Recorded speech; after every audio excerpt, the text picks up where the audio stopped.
हमारे विभिन्न ज्ञानवर्धक कार्यक्रम देखने के लिए आप हमें अभी सब्सक्राइब करें, बेल आइकन को प्रेस करें ताकि आप देख सकें हमारा कार्यक्रम सबसे पहले। और अधिक जानकारी के लिए फेसबुक पेज को लाइक करना ना भूलें। जय मां इंद्राक्षी। इंद्राक्षी धाम में दर्शकों आप सभी का हम हार्दिक स्वागत करते हैं।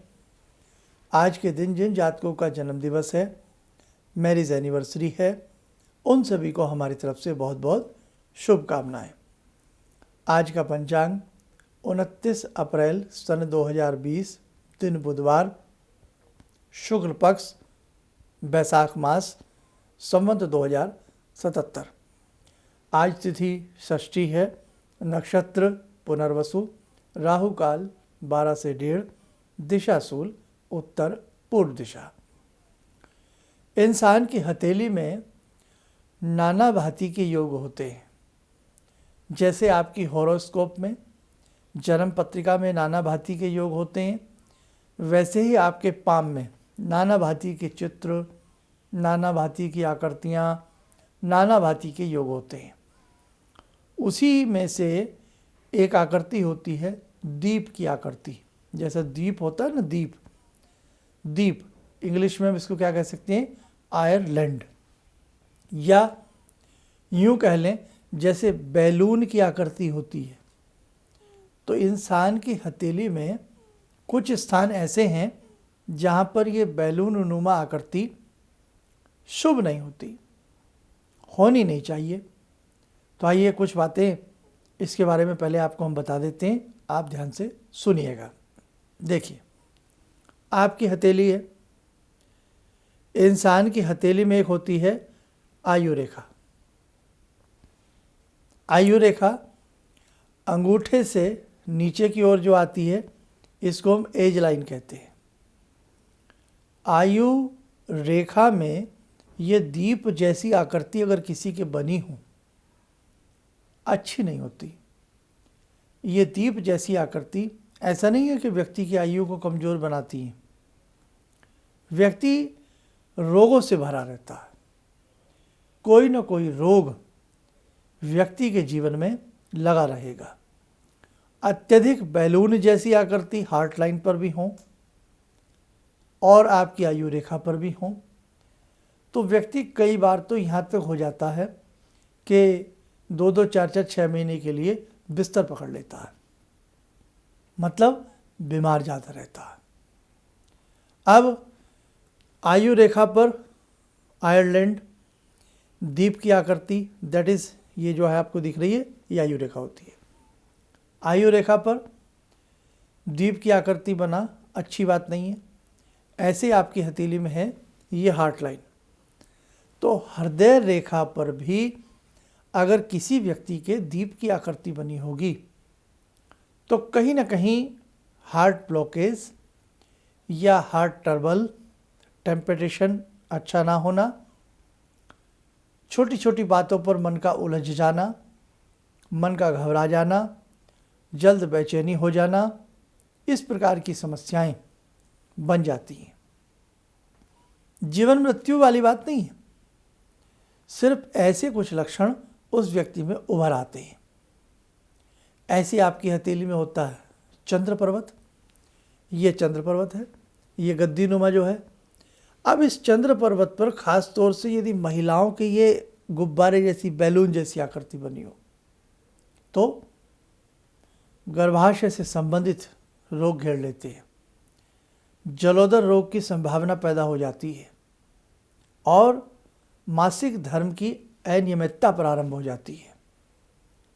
इसी के साथ साथ मन में बेचैनी, अशांति का माहौल व्याप्त हो जाता है। अब यही यदि दीप की आकृति कहाँ बनी हो, आपके सूर्य पर्वत पर। कुंडली में कितने ग्रह होते हैं? हॉरोस्कोप में 9, ठीक है, 9 ग्रह होते हैं। यही 9 ग्रह ठीक आपकी हथेली में भी होते हैं, सूर्य के ऊपर। अब जैसे कुंडली में हमने कहा सूर्य ग्रह, चंद्रमा ग्रह, बुध ग्रह, हथेली में इनको ग्रह ना कह करके क्या बोला जाता है? पर्वत, सूर्य पर्वत, चंद्र पर्वत, बुध पर्वत। अब रिंग फिंगर के नीचे सूर्य पर्वत होता है। किसके नीचे होता है? Ring finger. रिंग फिंगर को हिंदी में क्या कहते हैं? अनामिका। एक नाम और होता है इसका, रवि की उंगली। यानी कि रवि मतलब सूर्य, सूर्य पर्वत इसके नीचे होता है, इसलिए इसको रवि की उंगली भी कहा जाता है, रवि क्षेत्र। सूर्य पर्वत के ऊपर आप ध्यान से देखें, यहाँ बहुत लोगों के पतली रेखा होती है, बहुत लोगों के 2 रेखाएं होती हैं, बहुत लोगों की रेखा कटी हुई होती है। इसी सूर्य पर्वत के ऊपर यदि दीप की आकृति बन जाए, व्यक्ति की आभा नष्ट होती है, व्यक्ति का सौंदर्य नष्ट होता है, व्यक्ति का एक तरह से जो उसकी प्रसिद्धि है, उसका फेम है, उसकी जो कीर्ति है, उस पर प्रभाव पड़ता है। व्यक्ति का चेहरा निस्तेज रहने लगता है। ऐसी स्थिति इस दीप की आकृति से हो जाती है। आपकी हथेली में जहाँ हम घड़ी बांधते हैं, ये कलाई है, कलाई में होती है मणिबंध रेखाएं, 1 2 3, किसी के 4 भी होती हैं, किसी के 2 भी होती हैं, किसी के 2.5 भी नज़र आती है। मणिबंध रेखाओं पर भी बताऊंगा मैं। मणिबंध रेखाएं बहुत ही कमाल का जीवन में असर डालती हैं। कोशिश करूंगा इसके बारे में भी जल्द से जल्द आपको बताऊं, 1-2 दिन में। मणिबंध रेखाओं पर भी यदि ये दीप की आकृति हो, धन संपत्ति का नष्ट कारक योग बनता है। बहुत मुश्किल से वो व्यक्ति अपने जीवन में भवन बना पाता है। कहने का भाव, ऐसे ऐसे रहस्य इंसान की हथेली में छिपे पड़े हैं। इसको क्या कहते हैं? सामुद्रिक शास्त्र। बहुत लोग कहते हैं ये तो अंधविश्वास है। अंधविश्वास नहीं है, इन रेखाओं में कुछ है, तभी तो किसी की रेखा किसी से नहीं मिलती, किसी का भाग्य किसी से नहीं मिलता। आधार कार्ड बनता है, आपका अंगूठा लगता है, फिंगर लगती हैं, किसी का किसी से मैच नहीं खाता। कुछ है इन रेखाओं में। फिंगरप्रिंट किसी के किसी से नहीं मिलते। विश्व के किसी भी व्यक्ति के फिंगरप्रिंट किसी से मैच नहीं खाएंगे। अगर ये रेखाएं ऐसे ही हैं, इनमें कुछ नहीं है, तो सबके फिंगरप्रिंट अलग क्यों भगवान ने बनाए? कोई रहस्य है। बस उस रहस्य को जानने की कला को ही सामुद्रिक विज्ञान कहते हैं, हस्तरेखा शास्त्र कहते हैं। और सबसे बड़ी खूबी, यदि आपके पास डेट ऑफ, इन दिनों में मैं हस्तरेखा की 2-4 दिन आपसे लगातार बात करना चाहता हूँ, क्योंकि जिसके पास जन्मपत्री नहीं है, सही से समय पता नहीं है, तो ऐसे व्यक्ति हस्तरेखा से अपने जीवन को आसान बना सकते हैं। कैसे? कोई समस्या आपके जीवन में चल रही है, ये तो जीवन है, कोई तन से दुखी, कोई धन से दुखी, कोई मन से दुखी, थोड़े थोड़े सब दुखी, कहीं ना कहीं से दुख सबको रहता है। अब डेट ऑफ बर्थ है नहीं, क्या करें? तो ऐसी स्थिति में किसी भी अपने आसपास के निकटतम किसी अच्छे पामिष्ट को अपना हाथ दिखाइए और जो आपकी समस्या है वो उनके साथ डिस्कस करिए, उसका सॉल्यूशन बहुत अच्छे से आपको मिलेगा। अब जैसे एक समस्या है, प्रमोशन नहीं हो रहा है, मिसाल के तौर पर आपके स्टाफ में जहाँ आप रहते हैं आपकी बात मानी नहीं जाती, आपकी सुनवाई नहीं है, आपका रुबाब कमज़ोर है, कहीं ना कहीं सूर्य पर कोई प्रॉब्लम है, रवि क्षेत्र कहीं ना कहीं किसी अन्य रेखाओं से आरूढ़ है, वहाँ आपको सूर्य से संबंधित अच्छा पामिष्ट होगा तो उससे संबंधित उपाय देगा। तो ऐसे बहुत सारी चीज़ें होती हैं दर्शकों। अब लगातार हमारे 4-5 दिन के एपिसोड, भले ही हमारे ऐसे बहुत साधक हैं, दर्शक हैं जो धर्म की बातों के लिए, बहुत सारी चीज़ों के लिए हमारा कार्यक्रम देखती हैं, पर ये सब्जेक्ट भी सही 2-4 दिन आप अपनी नॉलेज को बढ़ाइए, बस ये समझ करके देख लिया करें। और कुछ बातें हर एपिसोड में आपको कुछ ना कुछ हम नया देने का प्रयास करते रहेंगे। समय हो चला आज की ध्यानमाला का। आइए आज की ध्यानमाला में जुड़ते हैं भगवान श्री राम से। ओम रामो राजमणि सदा विजयते, रामं रमे संभजे, रामेण विहता निशाचर चमू, रामाय तस्मै नमः।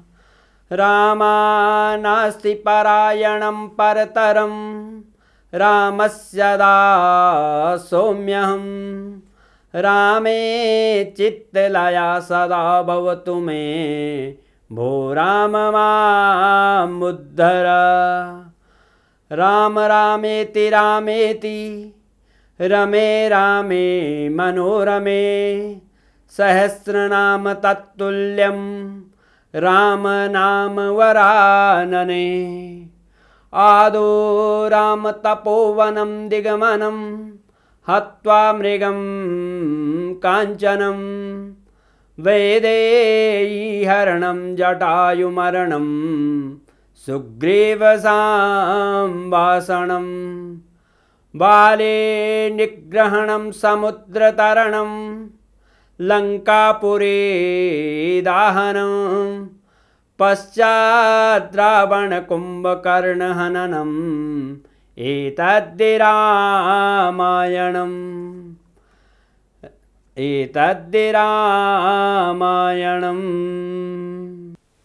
कवच बना लें, ध्यान करें, भगवान श्री राम जी का आशीर्वाद सभी के ऊपर बरस रहा है।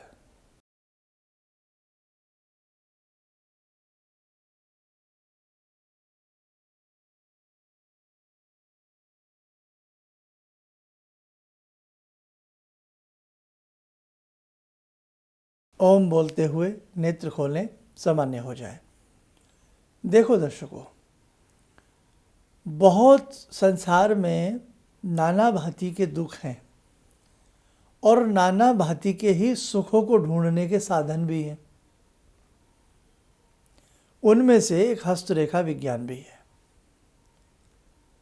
तो आप निराश ना हो, आपकी कोई भी ऐसी समस्या है उसके लिए आप हमसे या किसी भी निकटतम अच्छे पामिस्ट से आप संपर्क कर सकते हैं। जो हमारे संस्थान से जन्म पत्रियाँ बनवाना चाहते हैं या हमसे परामर्श लेना चाहते हैं, उसके लिए आप हमसे टेलीफोनिक अपॉइंटमेंट या कॉल अपॉइंटमेंट भी ले सकते हैं।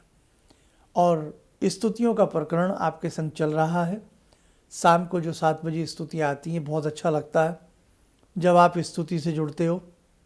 तो मैं आपको बता भी दूं कि अब जो स्तुति का कर्म रहेगा वो हमारा रहेगा 30 अप्रैल को। 30 अप्रैल को श्री गणपति स्तोत्रम, जीवन में भगवान श्री गणपति का आशीर्वाद मिले तो ध्यान रखें 30 अप्रैल शाम 7 बजे गणपति स्तोत्र से जुड़ना न भूलें। इन्हीं शब्दों के साथ हम अपनी वाणी को विराम देते हैं। जय माँ इंद्राक्षी। मेरा नाम श्रद्धा निखारे है और मेरी प्रॉब्लम थी कि मेरी शादी फिक्स नहीं हो रही थी। आपने कंगन का उपाय बताया था और मैंने वो उपाय किया भी और 15 दिन के अंदर मेरी शादी फिक्स हो गई। किसी भी समस्या के समाधान के लिए मिले प्रसिद्ध हस्तरेखा एवं वास्तु विशेषज्ञ प्रोफेसर धर्मेंद्र शर्मा जी से। नोट: शिविर में भाग लेने हेतु एवं व्यक्तिगत रूप से मिलने के लिए कॉल करने का समय सुबह 10 बजे से शाम 6 बजे तक।